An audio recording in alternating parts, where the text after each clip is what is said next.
why do startups fail? I mean, it's $1 million question. Ah, Actually, with the current valuation climate, it's probably more like the $10 million question. probably. And we usually write the postmortem before the body's even cold. Yeah. We say things like, oh, they ran out of cash, or the market wasn't ready. Right, or the classic product market fit just wasn't there. And they're comfortable answers, They're external, they happen to you. Yeah, It's so much harder to look in the mirror and say we failed because because we didn't understand the fundamental physics of how to sell this thing. exactly.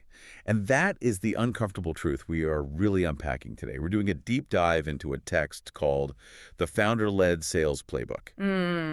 But I want to be super clear right off the bat. Don't let that title fool you.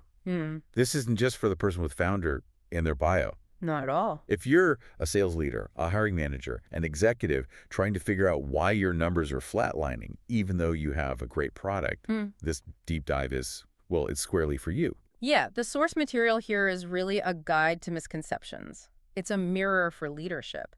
It argues that the things killing early-stage growth are usually these internal beliefs about what sales success actually looks like.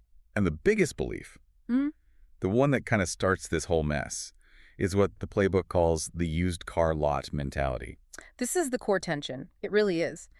Most technical founders, product-led executives, they don't actually hate sales. They hate what they think sales is. Right. When they close their eyes and picture sales, what do they see? I mean, they see a guy in a cheap, ill-fitting suit.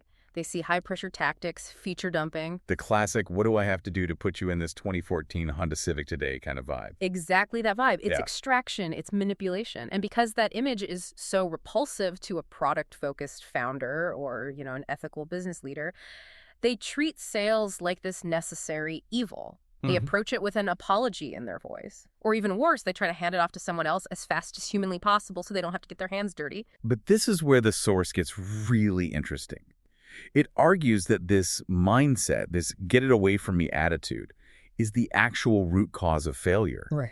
Because the thesis of our source today is that great sales has nothing to do with used cars. No.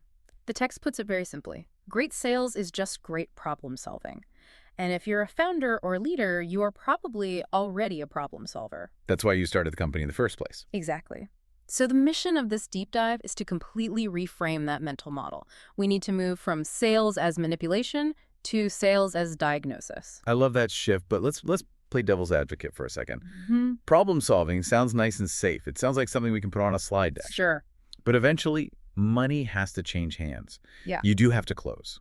And the source highlights a specific mistake that happens when people are afraid to close or when they do it wrong. It's called the pricing fallacy. This is huge. And I guarantee every single sales leader listening has seen this happen or, maybe even done it themselves in a moment of panic. The playbook identifies aggressive discounting as one of the biggest red flags. It's the knee-jerk reaction, isn't it? You're in a meeting, the deal's stalling, the client's looking skeptical, maybe checking their watch. Oh, yeah. And suddenly you hear yourself saying, well, look, we can knock 20% off if you sign by Friday. And then they still don't bite. So you panic more. You say, okay, 30%. You think price is your only lever. You think if I just make the barrier to entry lower, they'll have to say yes. But the source uses an analogy here that I absolutely loved. It's about a burrito. The burrito analogy. And frankly, it's the best explanation of value-based selling I've heard in a long, long time. It is brilliant in its simplicity. Okay, so walk us through this. Okay, picture this. I'm trying to sell you a burrito, but you don't want a burrito. Maybe you just ate. Maybe you're gluten intolerant. Or maybe you've just never seen a burrito before, and you're kind of confused by the whole concept. Right. And I say, okay, tell you what, half price. I still don't want the burrito. Exactly. So I'm desperate. Okay, it's free. Just take the burrito. I still probably don't take it. In fact, now I'm suspicious. Like, why are you trying so hard to get rid of this food? Is it expired? What's wrong with it? Right. Because at that point, you're not thinking, wow, what a deal. Look at the ROI on this burrito. You're thinking, what is wrong with this interaction? Why is he forcing this on me? And that is the trap. If you are trying to sell a product that the customer doesn't understand or doesn't see the need for, and you try to fix that by lowering the price, you are solving the wrong problem. Ah. The source calls this a problem definition problem.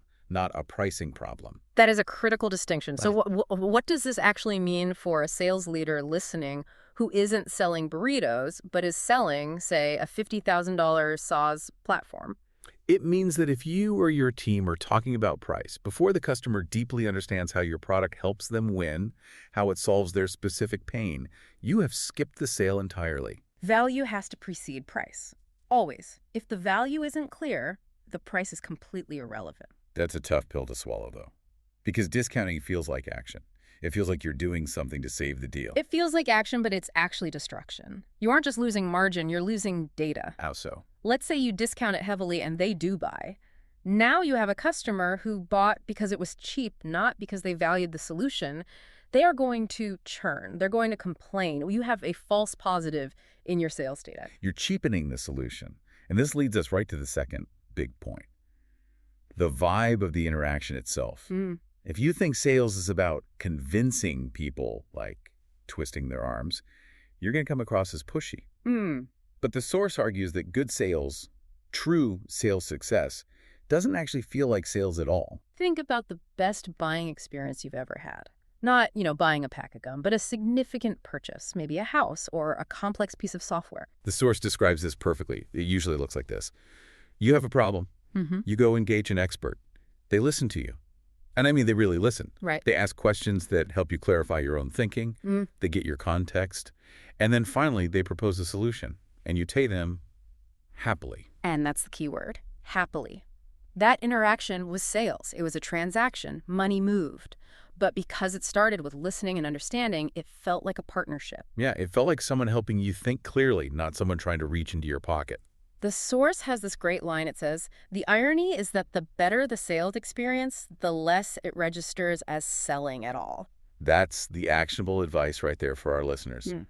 Audit your sales calls or your team's calls. Are they monologues? Are you hearing your rep talk for 80% of the time, trying to convince? Or are they dialogues where you are trying to understand if it feels like a battle of wills, you're doing it wrong? Okay, but I want to push back again. Yeah. Because this all sounds very utopian. Just listen and they will pay you happily. But sometimes you need to hit a number. Of course. The pressure is on. And the source talks about a cringe moment that I think every founder has faced in the dark of night. The moment where you sell something you know isn't a good fit. Yes. You know what the customer's real problem is. You also know your product doesn't quite solve it. Or maybe it solves it badly, but payroll is due on Tuesday. Or you need to show month-over-month growth to your Series A investors, so you sell it anyway. Exactly. This is where we have to talk about the mechanics of trade. And I don't mean in a philosophical, let's all be nice people way. I mean the mechanics of business physics. The source defines trade as something that only exists when both parties end up better off. So if sell you something that doesn't actually help you, that's not trade. No. That's just moving money around. It's extraction. It's wealth transfer without any value creation. And for a startup or a growing company, that is lethal. But why is it lethal? I mean, cash is cash, right? Yeah. If I get the 50 grand, I can live to fight another day. Short term, sure, you make payroll. But long term, you destroy trust. And in B2B, reputation is currency. But more pragmatically, you fill your customer base with people who are going to churn. Oh, right. They're going to eat up your support team's time. They'll badmouth you to their peers. You are acquiring debt, not revenue. Wow. That's a powerful way to frame it. Bad revenue is debt. Exactly. And the source emphasizes that founders, and by extension sales leaders, have this unique superpower that they often forget to use. And that superpower is? The authority to say no. No, we aren't a good fit for you. Exactly. When a founder or a sales leader says, honestly, I don't think we're the right solution for you, you should actually go with competitor X because they handled that specific use case better, what happens? I imagine the customer is shocked. They are shocked, but they also instantly trust you. You have just proven you are an advisor, not just a vendor. You're not a hungry dog chasing a meat wagon. You're a consultant. And I guess 6 months later, when they do have the problem you solve, who are they calling? They're calling the person who told them the truth. There's a challenge in the text that I really want to throw out to our listeners. It's a gut check. It says, if you wouldn't buy your own product in the customer's position, don't sell it. It's a simple rule, but it is incredibly hard to follow when you're staring at a quota. But that discipline, That's what separates the companies that last from the ones that burn out. It's about impulse control. Okay, let's pivot to the mechanics of the conversation. We talk about listening, but there's a specific trap called order taking. This one seems really common in B2B. Oh, absolutely, especially with technical founders who pride themselves on being responsive. Yeah, this is the tell me what you want and I'll build it mentality, Yeah. which sounds polite. It sounds customer-centric. I'm here to serve you. You want a button here? I'll put a button here. It sounds polite, but it's actually a dereliction of duty. Whoa. Okay, unpack that. Why is doing what the customer asks a bad thing? Because customers, especially in complex B2B environments, often don't know what they actually need. They know they have pain, they know they're missing targets, they know their team is stressed, but they often misdiagnose the root cause. So if they come to you asking for a faster horse, Yeah. and you just build a faster horse, you've failed them. Because maybe they didn't need a horse at all. Maybe they needed a telegraph.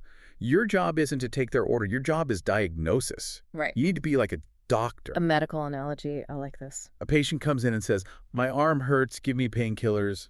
A good doctor doesn't just write the script. A good doctor says, let's figure out why your arm hurts. It could be anything. Right, maybe it's a fracture, maybe it's a pinched nerve, maybe it's a heart attack. Painkillers will not fix a heart attack. And if the doctor just gave the painkillers to be customer-centric, the patient might die. Precisely. This is where the concept of expertise comes in. The source implies that you need to elevate yourself to the level of what we might call the sales experts. You are not a waiter, you're a consultant. And that takes confidence. It requires confidence and it requires deep business understanding. The sales experts are the ones who understand the customer's business context even better than the customer does in that one specific area. This requires empathy, yes, but it also requires you to push back. You have to ask why 5 times. You have to challenge their assumptions. So the takeaway for leaders is, stop asking your team to just close deals and start teaching them how to diagnose problems. Yes. If you aren't diagnosing, you're just guessing. And guessing is it's a tale as old as time. And the source is very clear on why this happens. Founders believe that hiring a VP of sales allows them to stop selling. They see it as a graduation. Yes. I've hired someone, now I can go back to my code editor. But the playbook says, not so fast. Right.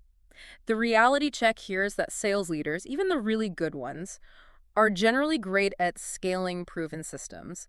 They take a playbook that works and they pour gas on it. They hire reps. They set up comp plans. But they aren't necessarily the ones to write the playbook from scratch. Exactly. They aren't magically equipped to invent a sales motion or figure out product market fit or define the initial positioning.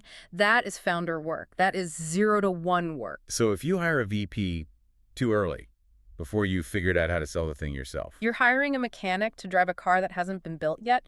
They will spend a lot of money, hire a lot of reps, and try to run a standard Big Co playbook on a non-standard situation. And it usually ends with firing the VP 6 months later, burning a ton of cash, and the founder having to step back in anyway. The source puts it so bluntly, executive to executive selling isn't optional. It's the moat. Founders often underestimate the power of their own title. When a founder talks to a prospect, there's a peer-level trust. There is passion.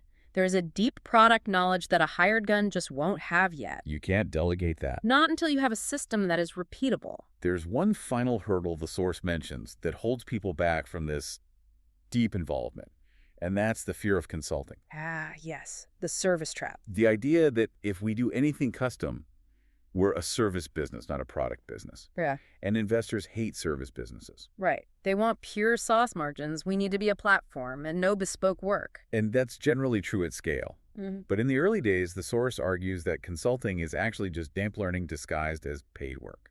I love that phrasing, deep learning disguised as paid work. Think about it. If a customer is willing to pay you to come in and solve a specific messy problem, they are giving you full access to their constraints, their data, their workflow. That is gold. That's how you learn what the product should be. You're getting paid to do customer research. So the danger isn't the work itself. No. The danger is doing the work and learning nothing from it. Or doing the work and then failing to productize it later, getting stuck as a dev shop. But rejecting that work because you're too pure to do consulting, that's just arrogance. And it keeps you isolated from the reality of your market. It seems like the common thread through all of these points, from the burrito to the consulting, is this idea of intimacy with the problem. It is. The old view of sales, the used car view, is about distance. I have this thing, I need to push it onto you. The new view, the deep dive view, if you will, is about closeness. I need to get right next to you, understand your pain, and fix it. So let's bring this all home. We've covered a lot of ground. We killed the used car salesman. We've thrown away the discounted burrito. We fired the premature VP of sales. What's the synthesis here? The synthesis is that sales success comes when you stop trying to sell and start trying to solve. I know it sounds like a slogan, but it's a fundamental operational shift. And for the sales leaders and executives listening, this means shifting your metrics and your coaching. Are you rewarding convincing? Or are you rewarding diagnosis? And are you confident enough to say no when the fit isn't there? Yeah. Because that is the ultimate signal of a healthy sales culture. This has been such a refreshing look at a topic that usually gets buried in jargon and quotas. It really has. If you are listening to this and realizing that maybe your sales process feels a little too much like a monologue or just a little too painful, there is help. Absolutely. The source material for this deep dive is really just the tip of the iceberg. We'd encourage you to go deeper. There are resources, frameworks, and guides that can help you implement this diagnosis-based approach. You can find them by visiting thesalesexperts.com. And just to be clear, don't go there looking for a phone number to call. Go there to find the resources, read the material, understand the methodology. It's about equipping yourself with the right mental models. Exactly. Head to thesalesexperts.com and start redefining what sales means for your organization. There's one final thought I want to leave the listener with. It's something the source hinted at, but I want to make it explicit. Let's hear it. We often talk about sales friction, Mm. how hard it is to close a deal. And we usually think that friction is the customer being difficult. Oh, the procurement team is a nightmare, or they just don't get it. But if we take this playbook to heart, we have to realize that friction is usually a signal that we are doing something wrong. That's a heavy thought. If sales feels awkward, painful, or manipulative, you aren't doing sales correctly. You're role-playing a bad version of it. When you shift to true problem solving, the friction disappears. It just feels like progress. So if it hurts, stop pushing and start diagnosing. If it hurts, stop pushing. That is a fantastic place to end. The sales doesn't have to be a battle. It can be a breakthrough. Thanks for joining us on this deep dive. Always a pleasure. See you next time.